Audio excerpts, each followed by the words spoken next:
आप सभी को हमारा प्यार भरा नमस्कार और आपका स्वागत है दूसरे एपिसोड्स में doctor Manoj Kumar, heart care with doctor Manoj Kumar. आज हम डिस्कस करेंगे इसमें बहुत महत्वपूर्ण विषय कॉर्नरी एंजियोग्राफी, जिसका हर व्यक्ति जो है कभी न कभी इसका नाम सुनता है और किसी न किसी को परिवार में कभी न कभी आवश्यकता पड़ती है। इससे जुड़ी कई सच्चाइयां, कई भ्रांतियां, इसको हम डिस्कस करेंगे और जानेंगे कि ये कॉर्नरी एंजियोग्राफी होता क्या है और कॉर्नरी एंजियोग्राफी कब कराएं, कब नहीं कराएं, इसके क्या साइड इफेक्ट्स होते हैं, इसके क्या कॉम्प्लिकेशंस होते हैं। ये बहुत ही इंपॉर्टेंट विषय है। प्लीज आप इसको वॉच कीजिए और जानिए कॉर्नरी एंजियोग्राफी क्या होता है। कॉर्नरी एंजियोग्राफी एक डायग्नोस्टिक या कहिए एक जांच की प्रक्रिया है, जिससे हम जानते हैं कि हार्ट की जो नसें हैं वो कैसी हैं, इसमें ब्लॉकेज है या नहीं है। इसको परफॉर्म देखिए, इसकी अगर आप हिस्ट्री में जाएंगे, अगर इसका आप इतिहास देखिए, 1929 में वर्नर फॉसमैन उसने अपने किडनी के वेन को यहाँ पे एंटीक्यूवेटल वेन जो होता है उसको कट किया, उससे कैथेटर्स को ले जाके उसने राइट हार्ट तक पहुंचाया और उसके बाद जाके उसने एक्सरे में चेक किया कि वो कैथेटर राइट हार्ट में या राइट एट्रियम में पहुंचा या नहीं पहुंचा। यही शुरुआत थी कॉर्नरी एंजियोग्राफी की और यही कार्डियक कैथेटराइजेशन की एक शुरुआत थी। आज इंटरवेंशनल कार्डियोलॉजी बहुत ही एडवांस्ड एक ब्रांच हो गया है और आप देखते होंगे कि बहुत सारे लोगों की एंजियोग्राफी, एंजियोप्लास्टी, स्टेंटिंग, इस तरह के शब्द आपको सुनने में आते हैं। इससे जुड़ी कई भ्रांतियां हैं। बहुत लोग बोलते हैं एंजियोग्राफी नहीं करानी चाहिए। सोशल मीडिया पे आपको तमाम पोस्ट और ऐसे टॉक्स मिलेंगे जिसमें बहुत सारी बातें जो होती हैं जो सच नहीं है। कॉर्नरी एंजियोग्राफी में ऐसी कही जाती है, कहीं अधिकतर ही होती है कि आप कॉर्नरी एंजियोग्राफी वैसे सिचुएशन में करते हैं जहां की आपको जरूरत नहीं होती है। तो सबसे पहले कि कॉर्नरी एंजियोग्राफी के इंडिकेशंस क्या हैं और कहाँ ये अनिवार्य है। अगर आपको छाती में दर्द होता है, तेज चलने से, सीढ़ी पे चढ़ने से, अगर छाती भारी होती है, गले में खिंचाव होता है, तो ये एंजाइना का सिम्टम्स है। इसी तरह से बहुत बार अगर आपको बीच बीच में छाती के बीच में जलन होती है तो भी ये एंजाइना है। और एंजाइना कहिए कि एक तरह से मिसमैच है कि आपके हार्ट को जितनी ऑक्सीजन की डिमांड होती है, ब्लड की डिमांड होती है, उतना वो पहुंच नहीं पाता है वहां पे, बिकॉज कॉर्नरी आर्टरीज में कोई ब्लॉकेज होती है। हमारे शरीर में हार्ट को सप्लाई करने के लिए मुख्यतः दो कॉर्नरी आर्टरी होती हैं। एक लेफ्ट कॉर्नरी आर्टरी होती है, एक राइट कॉर्नरी आर्टरी है। लेफ्ट कॉर्नरी आर्टरी के दो ब्रांच होते हैं, left anterior descending and left circumflex. Right coronary के भी कई ब्रांचेज होते हैं। यहाँ हम डिटेल में ब्रांचेस पे नहीं जाएंगे, हम ये जानेंगे कि इनका ऑरिजिन जो होता है असेंडिंग एओर्टा से, साइनसेस से होता है। और कॉर्नरी एंजियोग्राफी एक ऐसी प्रोसीजर्स है जिसमें आप इस कॉर्नरी आर्टरी के ऑस्टियम तक, मतलब जहां से शुरुआत होती है, ऑरिजिन होती है, वहां तक आप एक कैथेटर्स ले जाते हैं। इसको ले जाने के दो तरीके हैं। एक तो ये रेडियल रूट है, यहाँ पे रेडियल आर्टरी। दर्शकों को मैं एक चीज बहुत क्लियर बता दूं कि जो भी धमनियां हैं वो सारी बॉडी से अल्टीमेटली एओर्टा में और एओर्टा से हार्ट में जाती है। तो आप या तो रेडियल आर्टरी से कर सकते हैं या जांघों के पास जो फिमोरल आर्टरी होती है वहां पे पंचर करके आर्टरी को सुराख बना के उसमें एक सीथ डाल के इस तरह की एक कैथेटर्स होती है जो लंबी होती है कैथेटर्स, जिसकी लंबाई आप देखिए, मैं आपको दिखा रहा हूं कि ये जो कैथेटर्स है इसको आप यहां से इंट्रोड्यूस करते हैं। ये एओर्टा से आके असेंडिंग एओर्टा में ये लेफ्ट साइड की कॉर्नरी को हुक करने के लिए बना है। इसका नाम है जुडकिंस लेफ्ट कैथेटर्स। इसी तरह से राइट कॉर्नरी को हुक करने के लिए एक डिफरेंट शेप का कैथेटर्स होता है। ये कैथेटर्स जो है ये भी या तो जांघ के थ्रू या फिर इस तरह से रेडियल आर्टरी के थ्रू ये एओर्टा में जाएगा और ये राइट साइड की आर्टरी को हुक करेगा। इसको हुक करने के बाद हम इसमें जो ये जगह है यहां से हम एक डाई इंजेक्ट करते हैं। ये डाई जो है आयोडीन कंटेनिंग डाई होता है, आयनिक हो सकता है, नॉन आयनिक कंट्रास्ट होता है।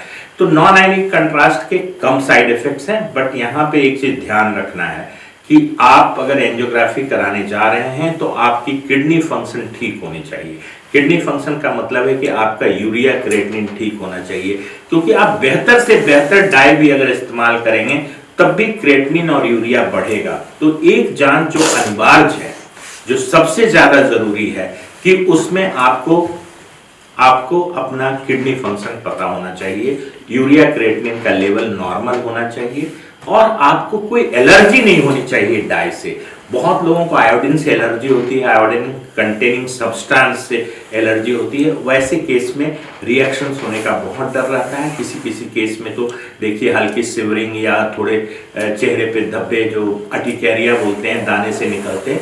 लेकिन अगर इसका सीवियर फॉर्म हो एलर्जी का तो एनाफाइलेक्सिस, उसमें ब्लड प्रेशर लो हो जाता है, हार्ट रेट रुक जाती है और वो एक बहुत ही कहिए कि एक ग्रेव कॉम्प्लिकेशन से, एक बड़ा कॉम्प्लिकेशन से। तो दो चीजों की सावधानी बरतनी है एंजियोग्राफी में। एक तो ये देखना है कि आपका किडनी फंक्शन ठीक हो और आपका डाई से कोई एलर्जी ना हो। लेकिन दो चीजें जो कि अक्सर देखते हैं, क्या एंजियोग्राफी करानी चाहिए या नहीं करानी चाहिए, किन परिस्थितियों में यह अनिवार्य है। अगर आपको चेस्ट पेन हो रहा है, बैठे बैठे रेस्ट में हो रहा है, आपको ईसीजी में कुछ चेंजेस आए हैं जो सजेस्टिव है ब्लॉकेज का, तो ऐसे सिचुएशन में एंजियोग्राफी कराना चाहिए। अगर आपको हार्ट अटैक का सिचुएशन है, सीवियर चेस्ट पेन हो रहा है, बहुत तेज से छाती में दर्द हो रहा है, पसीने हो रहे हैं, ईसीजी में एसटी एलिवेशन है, मतलब एक फाइंडिंग है ईसीजी में जो बताती कि आपको हार्ट अटैक हो रहा है, वहां पे आपको बिल्कुल सोचना नहीं है, वहां एंजियोग्राफी अनिवार्य है। और आज मैं आपको एक घटना बताता हूं। 31 साल का लड़का सीवियर चेस्ट पेन, बेहोश हो गया घर पे और उसकी तुरंत हम लोगों ने एंजियोग्राफी की, क्योंकि ट्रीटमेंट जो है वो आपको पहले घंटे के अंदर करना होता है। एंजियोग्राफी से पता चला कि उसकी लेफ्ट साइड की जो मेन आर्टरी है, जो 70% हार्ट को सप्लाई करती है, वो 100% ब्लॉक थी क्लॉट से। उसको सफाई की गई, उसमें एक स्टैंड डाला गया और वो अभी बिल्कुल ठीक है। ब्लड प्रेशर उसका फॉल हो गया था। तो मुझे लगता है कि ये सिचुएशन जो है, एक्यूट हार्ट अटैक का सिचुएशन, अनस्टेबल एंजाइना का सिचुएशन, वहां पे कॉर्नरी एंजियोग्राफी अनिवार्य है। वहां पे अगर आपके डॉक्टर आपको बोलते हैं कि एंजियोग्राफी करनी है और तुरंत करनी है, तो उसमें किसी तरह की शंका ना रखें, क्योंकि ये टाइम बहुत ही इंपॉर्टेंट है। अगर ये गोल्डन आवर या 1 घंटे का समय निकल गया तो मसल डैमेज हो जाएगी और अधिकांश डेथ भी जो हार्ट अटैक से होते हैं वो पहले घंटे में होते हैं। अब बात रही कि कहां आप एंजियोग्राफी को टाल सकते हैं या कहां बहुत ज्यादा अनिवार्य नहीं है। जैसे अगर आपको कोई रेस्ट एंजाइना नहीं है, आप बैठे रहते हैं, कोई छाती में दर्द नहीं होती है, आपको कोई अटैक नहीं है, आपकी ईसीजी में कोई चेंजेस नहीं है, आपके हार्ट फंक्शन नॉर्मल है, सिर्फ आप बहुत तेज चलते हैं या आप बहुत ऊंचाई पे जाते हैं तब आपका छाती भारी होता है, उसके लिए हम लोग टर्म यूज करते हैं स्टेबल एंजाइना। स्टेबल एंजाइना में आप इसको अवॉइड कर सकते हैं। ये इतना ज्यादा जरूरी नहीं है और ये इतना इमरजेंसी प्रोसीजर्स नहीं है, उसमें आप इसको डिले कर सकते हैं। तमाम नॉन इन्वेजिव जो और इन्वेस्टिगेशंस हैं, जैसे स्ट्रेस इको है, स्ट्रेस थैलियम है, उसको करा के आप देखें कि कितनी आपको इससे परेशानी है। और एग्जैक्ट अगर आप चाहते हैं कि कितना इसकी मैग्नीट्यूड है इस बीमारी की, या इसकी जो क्वांटिफिकेशन करना चाहते हैं, तो आजकल एक सीटी कॉर्नरी एंजियोग्राफी भी अवेलेबल है, उसको आप करा सकते हैं। सीटी में अगर नसों पे कैल्शियम जमा हुआ है तो कैल्शियम स्कोर्स ज्यादा आएगा, वो भी एक इनडायरेक्ट इंडिकेशन है कि आपके नसों में ब्लॉकेज हो सकती है। सीटी कॉर्नरी एंजियोग्राफी में आपकी कोई काट फाट नहीं होती है, आपका कोई आर्टरी पंचर नहीं होता है, उसमें सिर्फ वेन के थ्रू, जैसे आप आईवी कोई फ्लूइड चढ़ाते हैं या कभी आपको पानी चढ़ाने की बात जो कही जाती है कि नस से पानी चढ़ रहा है, उसी तरह से डाई जाती है, बट उसमें भी डाई यूज होता है। और उसमें भी ये चीज ध्यान रखना है कि आपका यूरिया क्रिएटिनिन, रीनल फंक्शन और कोई डाई एलर्जी ना हो। एंजियोग्राफी के बारे में बहुत सारी भ्रांतियां हैं कि एंजियोग्राफी करने के बाद कुछ डैमेज हो जाता है, कुछ परेशानी हो जाती है। देखिए, ये एक इन्वेजिव प्रोसीजर है, इसमें कोई शक नहीं है, बट कॉम्प्लिकेशन रेट बहुत कम है। खास करके आप अगर क्वांटिफाई करें तो लाख में एक बंदे को दिक्कत होती है। बट दिक्कत कहाँ आती है? एक्सेस रूट पे बहुत कॉमन है। जैसे अगर आपने रेडियल यूज किया है तो यहाँ पे ब्लड का थक्का या हेमाटोमा बनना कम होता है, बट अगर मोटा पेशेंट है, फैटी पेशेंट्स है या बहुत पतला पेशेंट्स है, तो उसकी जान के पास एक गांठ सी बन जाती है जिसको हम लोग हेमाटोमा बोलते हैं। उसमें है कि पैर को इमोबिलाइज करके रखना है और बहुत सारी चीजें हैं जो पंचर टेक्निक पे भी डिपेंड करती है। अगर बहुत शार्प पंचर है, एंटीरियर वॉल पंचर है, क्लियर पंचर है, तो उसमें उस तरह की हेमाटोमा बनने की संभावना कम रहती है, बट ये एक कॉम्प्लिकेशन है। दूसरी चीज है कि अगर आप किसी कैथेटर्स को यहाँ से लेके हार्ट तक पहुंचते हैं तो पूरा एओर्टा वो क्रॉस करता है। अगर आपके एओर्टा में कुछ चर्बी जमी हुई है और वो डिसलॉज होके कहीं ब्रेन में चला जाए तो इस तरह के कुछ कॉम्प्लिकेशन हो सकते हैं। रेयर कॉम्प्लिकेशंस है। जो ज्यादा कॉमन कॉम्प्लिकेशंस है वो है एक्सेस साइट, जहां से आप प्रवेश करते हैं एओर्टा में या आर्टरी में, वहां पे ब्लड का क्लॉट बन जाना, थक्का बन जाना, या कहिए कि एक गांठ सी बन जाती है जिसको हेमाटोमा बोलते हैं। दूसरी चीज जो एंजियोग्राफी के बारे में भ्रांति है वो है कि एंजियोग्राफी न कराएं। एंजियोग्राफी के बिना बहुत इस तरह के जो मैसेजेस आते हैं सोशल मीडिया पे, व्हाट्सएप पे, कि एंजियोग्राफी के बिना इलाज संभव है। मैं आपको एक चीज बता दूं कि देखिए 3 तरह का ट्रीटमेंट पॉसिबल होता है। एक तो दवाइयों से, एक एंजियोग्राफी के बाद स्टेंटिंग से, तीसरी बाईपास सर्जरी। तो हर तरह के मरीज होते हैं जिनको डिफरेंट ट्रीटमेंट की आवश्यकता होती है। इसलिए एक ब्लैंकेट स्टेटमेंट दे देना कि एंजियोग्राफी नहीं कराएं, हम दवाइयों से ठीक हो जाएंगे। बहुत बार क्या होता है, लेफ्ट की जो आर्टरी है मुंह पे ही बंद होती है 99%। ऐसे लोग जो होते हैं उनको तुरंत सर्जरी करानी पड़ती है। तो अगर तीनों नसों में बहुत लंबी ब्लॉकेज है, कैल्शियम लगा हुआ है, तो उनको सर्जरी करानी पड़ती है।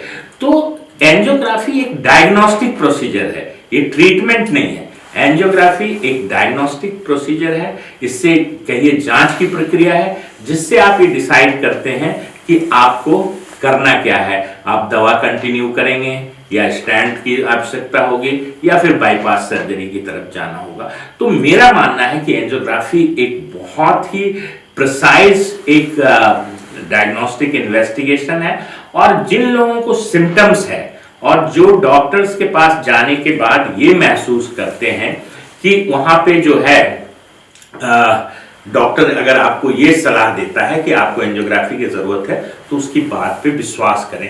देखिए हर प्रोफेशंस में कुछ ब्लैक शिप्स होते हैं।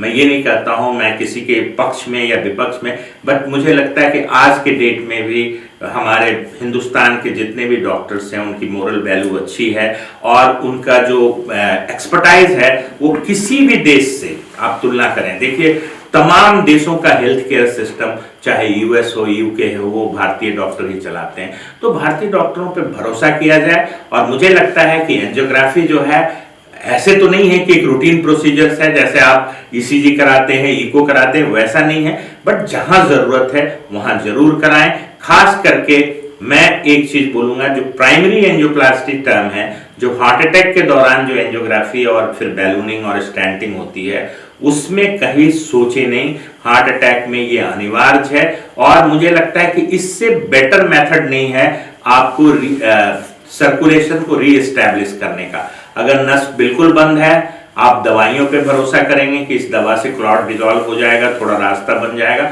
मुझे लगता है कि वो आप इनविजन, आप एक्सरे में देखते हुए एक बंद नस को जब खोलते हैं और फ्लो अचीव करते हैं, उससे ज्यादा मुझे नहीं लगता है कि कोई इफेक्टिव चीज ट्रीटमेंट में पॉसिबल है, खास करके एक्यूट हार्ट अटैक या जो हार्ट अटैक की ट्रीटमेंट है। मैं पहले एपिसोड्स में भी आपको बताया था कि 2 तरीके हैं, या तो आप थ्रोम्बोलिटिक्स दे दें, स्ट्रेप्टोकाइनेज, टेनेक्टिप्लेज जैसी दवाइयां हैं जो क्लॉट को डिसॉल्व करती है, या फिर आप बैलूनिंग से करें, बैलून करके उसको रास्ता बनाएं, फिर वो स्टैंड डालें, और स्टैंड डालने के बाद आपका जो सर्कुलेशन है उस आर्टरीज में वो फिर से आ जाता है, और उससे क्या होता है कि आपकी जो मायोकार्डियम है या जो हार्ट मसल्स है वो डैमेज होने से बच जाती है। तो इसी के साथ मैं ये कहूंगा कि एंजियोग्राफी से जो जुड़ी धारणाएं हैं उसको चेंज कीजिए। ये एक बहुत ही कहिए कि इंफॉर्मेटिव डायग्नोस्टिक टेस्ट है, खास करके कार्डियक पेशेंट्स में। और मुझे एक चीज और आपसे कहना है कि कभी ये दिमाग में नहीं रखिए कि हर हार्ट डिजीज का पेशेंट सिमिलर है। हो सकता है कि एक पेशेंट सिर्फ दवाइयों पे 20 साल 25 साल चल रहा हो, उसको कोई इतनी एंजाइना ना हो। दूसरी चीज कि जो भी हम प्रोसीजर्स करते हैं, चाहे हम बैलूनिंग करते हैं या बाईपास सर्जरी करते हैं, उसमें अधिकांश में सिम्टोमेटिक रिलीफ होती है कि आपका एंजाइना कम हो जाता है। बट बहुत सारे ऐसे पेशेंट्स हैं, जैसे प्रॉक्सिमल अगर नसों में ब्लॉकेज है, लेफ्ट मेन में डिजीज है, वहां पे इंटरवेंशन जो है वो लाइफ सेविंग होती है, आपको मृत्यु से बचाती है। तो मुझे लगता है कि एक साइंटिफिक सा अप्रोच रखें, और साइंटिफिक अप्रोच में मुझे लगता है कि हर पेशेंट डिफरेंट है, बट डेफिनेटली एक पेशेंट हार्ट अटैक, दूसरा अनस्टेबल एंजाइना, इनको इमीडिएट एंजियोग्राफी एंजियोप्लास्टी की जरूरत होती है, या एंजियोग्राफी और रीवैस्कुलराइजेशन, चाहे आप बैलूनिंग से करें चाहे बाईपास सर्जरी से करें। बाईपास सर्जरी में क्या होता है कि आप एओर्टा से आप ब्लॉक जो आर्टरी होती है एक ग्राफ्ट लगा देते हैं, चाहे पैरों के वेन्स से निकालें या अंदर की जो आर्टरी होती है जिसको लेफ्ट इंटरनल मेमोरी आर्टरी बोलते हैं। तो आज के एपिसोड्स में मैं बस यही कहना चाहूंगा कि आप कुछ ऐसी भ्रांति मत रखें एंजियोग्राफी के लिए। सिंपल सा प्रोसीजर है, हाँ इन्वेजिव प्रोसीजर्स हैं, कुछ कॉम्प्लिकेशंस होते हैं। ये कॉम्प्लिकेशंस इस पे भी डिपेंड करता है कि आपको बीमारी कितनी है, कई बार हार्ट फंक्शन पे डिपेंड करता है। अगर आपकी हार्ट की पंपिंग कम है तो ये प्रोसीजर्स थोड़ा सा रिस्की हो जाता है। और तीसरी चीज हमने बताया कि किडनी फंक्शन पे बहुत डिपेंड करता है, और इस तरह के जो एलर्जिक रिएक्शंस होते हैं, आयोडीन एलर्जी या डाई एलर्जी से, उसको भी पहले टेस्ट करते थे लोग। आजकल डिफरेंट टाइप की डाई आए हैं, कुछ वाटर सॉल्युबल डाई हैं, कुछ नॉन आयनिक डाई हैं, जिससे कॉम्प्लिकेशंस रेट और कम हो गया है। धन्यवाद, नमस्कार।